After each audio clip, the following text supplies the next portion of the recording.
Paul Kingston, I'm the director of the new Center for Critical Development Studies at the University of Toronto Scarborough, just created this summer, and I'm also an associate professor of political science.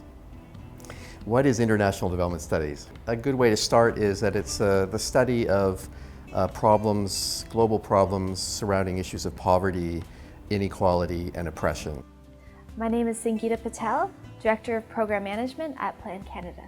I'm responsible for program management within our Africa Union. So Plan Canada has a series of projects which are funded by various donors, and my role here is to support the implementation of those programs on the ground. So UTSC is extraordinarily well equipped to train students in development studies, mainly because we've had a program that's been in existence for over 25 years. So we built up a lot of experience. We've built up a lot of relationships with different development partners, NGOs, and research institutes. The IDS Co-op program produces or creates development professionals who are able to engage with very critical development issues. It's very significant for Canada as a country who is recognized still as peacemakers in many ways to play an important role on the global stage around development.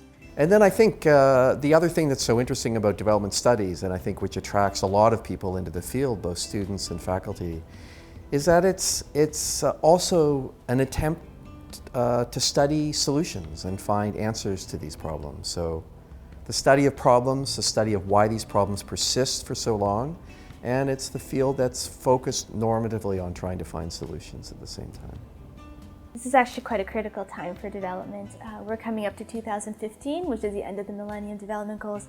There's a lot of global conversation right now about what happens in development. Development issues used to be prevalent in the public debate and in the public sphere, especially in Canada in like the 60s and 70s and 80s. And it's really disappeared in lots of ways. People are concerned about terrorism and security issues, but really, if there's an issue that underlies all of these, it's questions of poverty and inequality and oppression within the world. And so I think our center is in part, we really hope that we can contribute, amongst other institutions, to a rekindling of an interest and debate within the Canadian public sphere on these issues, because it's absolutely, desperately needed. We need to return Canadians to the roots of their values, I would say.